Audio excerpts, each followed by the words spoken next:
Hoy hablaremos de Juan Hus, amigos. Así que ubiquémonos en los albores del siglo XV. Es muy difícil esto, es un siglo áspero. La Iglesia Católica presentaba un cuadro bastante lamentable. Proseguía el conflicto eclesiástico, según el cual había dos papas, ¿no? Uno en Aviñón y el otro en Roma. Y entre los dos papas se libraba una lucha furiosa hasta que en 1409 el Concilio de Pisa le quitó la tiara a los dos papas, a Benedicto XIII, que era el que estaba en Aviñón, y a Gregorio XII, que era el que estaba en Roma, y eligió en sustitución a Alejandro V.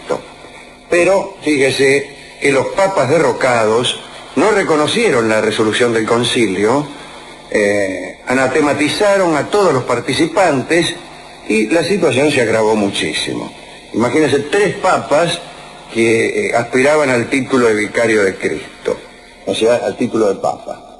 Hasta que Alejandro V murió en 1410 y le sucedió bajo el nombre de Juan XXIII un señor que había sido pirata, llamado Baltasar Cosa. Era un hombre de muy mala reputación, como suele ocurrir con todos los piratas. Decían de él que era cínico. Esto no es algo que se diga de todos los piratas, el cinismo casi no forma parte de las costumbres de los filibusteros. Pero bueno, este sí, además de pirata era cínico, perverso, y según seguían diciendo, se daba a lujurias antinaturales, que no sé cuáles serán. Antinaturales. No sé cuáles serán las antinaturales.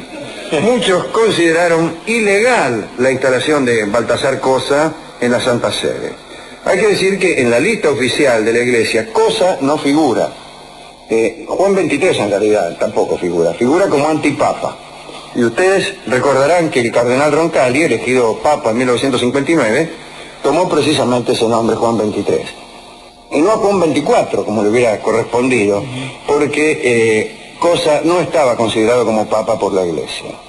El caso es que el pobre Cosa, ¿qué tal, Cosa? ¿Cómo anda? Fue derrotado en una guerra por el rey de Nápoles y se tuvo que plantar a Florencia. La contienda por el papado fue tan solo uno de los aspectos de la crisis que afectaba a la Iglesia, porque había un montón de discusiones y oposiciones a las jerarquías eclesiásticas. En todas partes se protestaba por la enorme riqueza de la jerarquía eclesiástica, de las muchas propiedades que tenían.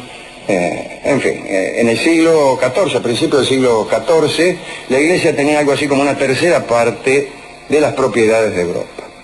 Bueno, toda esta oposición al principio del siglo XV estaba centrada en la región de Bohemia, y a la cabeza de aquel movimiento estaba un clérigo llamado Juan Hus, que era continuador del teólogo inglés llamado John Wycliffe, que era un sacerdote revolucionario que tradujo la Biblia del latín al inglés con el objeto de que sus compatriotas pudieran leerla e interpretarla por su propia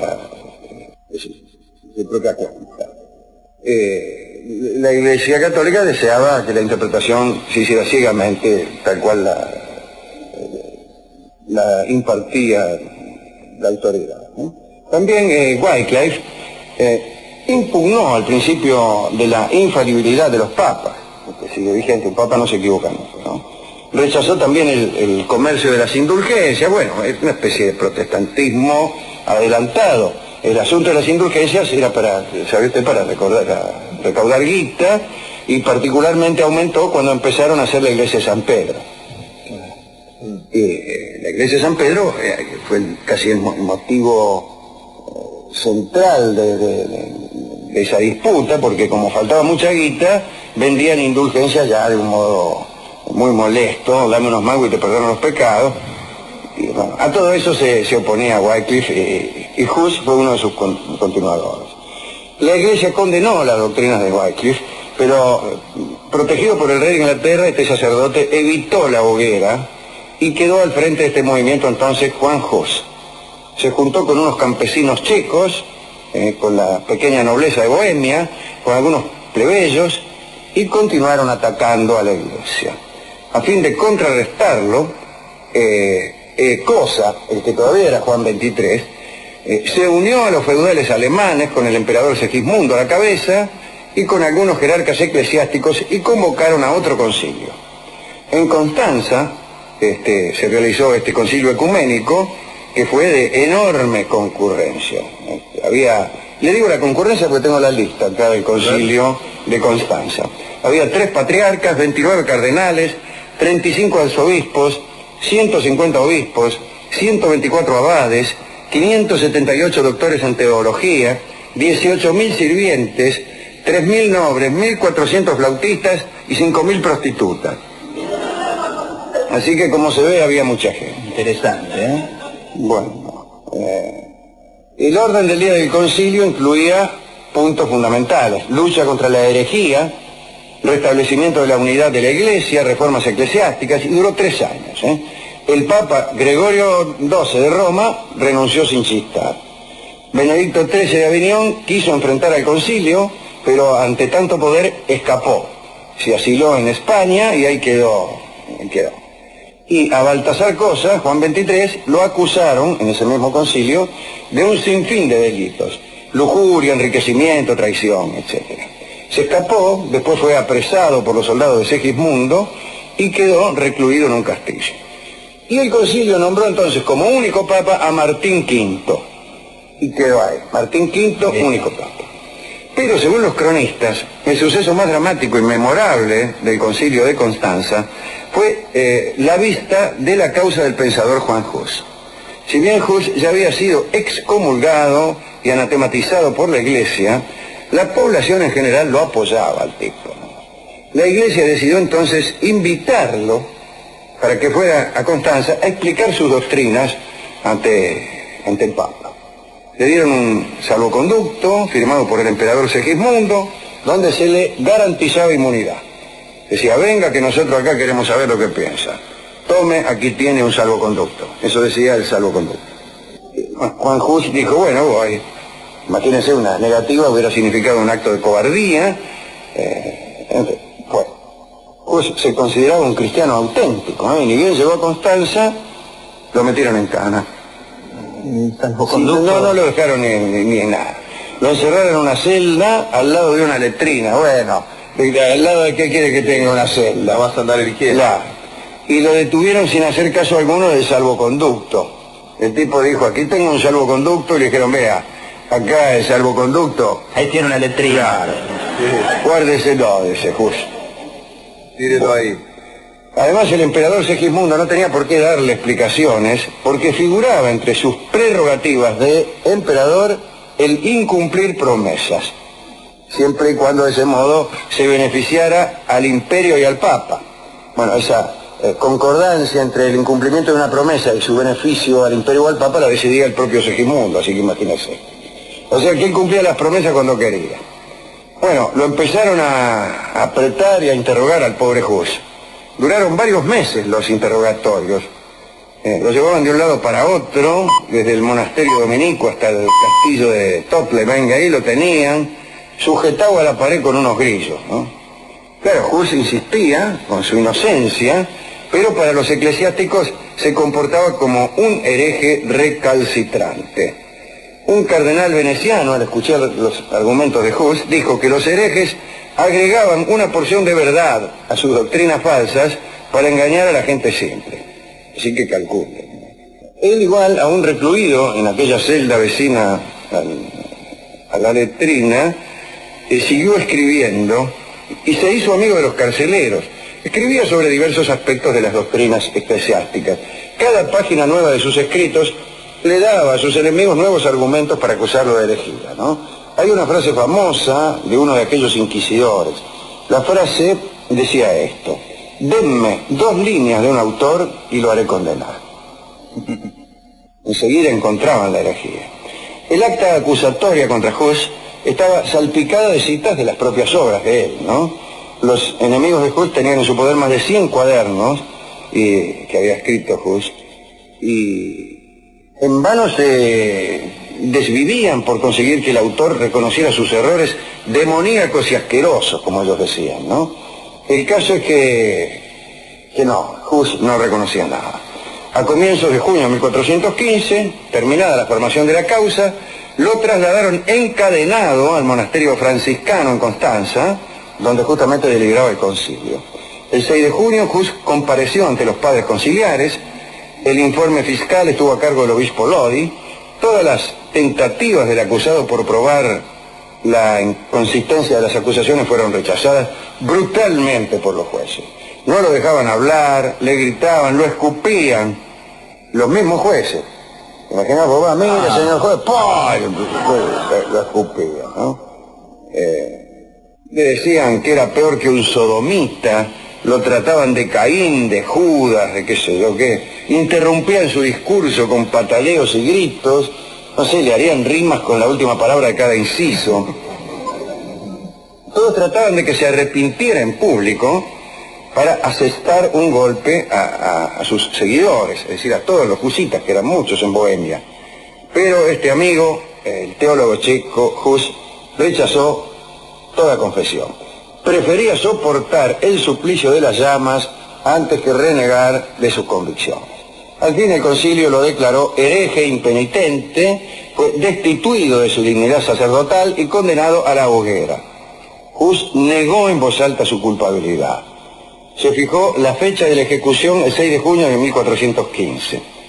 Y aquí, aquel día tuvo lugar el auto de fe más solemne de cuanto registra la historia de la Inquisición. Estaban presentes todos los padres conciliares, el emperador Segismundo, un séquito espléndido, nadie se lo quería perder, ¿no? Hus gritaba su inocencia, me lo hicieron callar. 7 obispos le quitaron el traje sacerdotal, lo exhortaron a abjurar, pero él nada, ¿no? Hus gritaba que no podía confesar los pecados que no había cometido. Lo fajaron. Le cortaron las uñas, le cortaron el pelo, le pusieron un sombrero de payaso y lo quemaron. Se le aproximó antes de prenderle fuego un delegado del emperador y le dijo, dale, ya, abjurá, así salvás tu vida. Y Hus dijo, no. La intención principal de mi prédica fue únicamente la de ayudar, bla, bla, bla. Así que quiero gustosamente, si me permite, morir hoy. Bueno, después de oírlo, le dieron unas palmaditas y se fueron. Los verdugos le prendieron fuego, se levantó viento, el humo envolvió su cuerpo y se murió. Después juntaron las cenizas, las echaron al río, ¿no? Pero la ejecución provocó una oleada de ira en Bohemia y el concilio finalmente no pudo terminar con los husitas. La obra de Hus la continuó Jerónimo de Praga, quien propagó y defendió con brillantez estas ideas. En Alemania, en Polonia, en Francia, en Inglaterra, bueno, también lo quemaron, ¿no? Un proceso parecido al anterior y lo quemaron. Pero el caso es que entre 1420 y 1431, Martín V, el Papa, y el emperador Segismundo tuvieron que organizar 5 cruzadas contra los husitas y no lograron imponerse, ¿no? Así que tuvieron que hacer concesiones. Finalmente la alianza con los husitas se produjo del siguiente modo. El emperador y el Papa arreglaron con los elementos más acomodados de los husitas y juntos la emprendieron contra el ala más radical. Así que así, formada casualmente por plebeyos y campesinos. Y sobrevinieron las guerras husitas, así se llama. Uno de los principales episodios de aquella guerra, y el último que contaré hoy, se llama Defenestración de Praga. Parece que los husitas arrojaron de los balcones de un edificio al burgomaestre del lugar de Praga y a 30 senadores. A 30 se los tiraron por la ventana. Y la palabra defenestración, que empieza a usarse allí, tiene su fundamento porque su raíz alude a ventana en varios idiomas. Vamos, defenestrar a un tipo es tirarlo por la ventana, no es ninguna otra cosa. Por extensión se usa ahora, especialmente en los medios de comunicación, diciendo, defenestraron a fulana de tal, queriendo decir que hablaron mal de ella, ¿no? Defenestrar a un tipo es tirarlo por la ventana. Quiero decir que entre las cosas de que lo acusaron a Juan Hus al quemarlo, figuraba el creer en la papisa Juana. Eso figuraba en la acusación. En lo cual estaba equivocado Hus, porque parece ser que efectivamente la papisa Juana no existió. Pero Hus era como el John Proctor de las brujas de Salem, ¿no? Un hombre que prefirió morir dignamente antes que sostener una mentira con tal de salvar la vida. Eran terribles aquellos juicios, ¿no? Acorralar a una persona sin dejarle la más mínima posibilidad de defenderse. Fíjese, ¿no? Algunos detalles. Si vos te defendías bien y te decías que eras hábil en el uso de argumentos, entonces los jueces decían, mira, este es hábil, se defiende bien porque el demonio lo ayuda. O sea, no había forma de... Entonces te hacían, por ejemplo, recitar los 10 mandamientos, a ver si lo sabías. Si no lo sabías, era muy evidente que el demonio te impedía aprenderlos. Y si lo sabías, era porque el demonio te ayudaba a recordarlos. Ah, bueno. Entonces todo el mundo terminaba por confesar que era el único negocio, a veces se ganaba alguito, no mucho, pero algo, ¿no? Y claro, con tantas confesiones, la gente creía más en eso. Todo el mundo confesaba que era brujo, la gente creía que habría algo de cierto en eso. Bueno, pero eran épocas oscuras en donde las gentes eran tan estúpidas como para creer que alguien podía hacer un pacto como con el demonio, o que alguien podía enamorar a una persona con filtros mágicos. Por suerte esas épocas han pasado y vivimos en un mundo donde reina no solo la razón, sino la bondad, la benevolencia. ¿A quién dedicaremos esta charla, Rolón? No está Rolón. No, ha venido Rolón. Todos los que vivimos en esta época maravillosa, y a Juan Hus, pobre, que era tan inocente como usted y como yo. Sí, Alejandro, es decir, era culpable. ¿Usted sabe los mandamientos? No, me sé la mitad. Pero porque me lo sopla alguien en el ¿Se lo sopla el diablo? ¿No se lo deja recordar? Bueno, ¿con qué podemos amueblar esta charla? Bueno, ya que hablamos de confesiones, ¿no? Vamos a escuchar el tango Me da pena confesarlo, que es lo que dijo justamente Juan Hus cuando estaban por prender el fuego a la hoguera. Confesa, no, me da pena confesarlo. Me da calor también, dijo. Y entonces Me da pena confesarlo es el tango que escucharemos en la versión clásica de Don Carlos Gardel.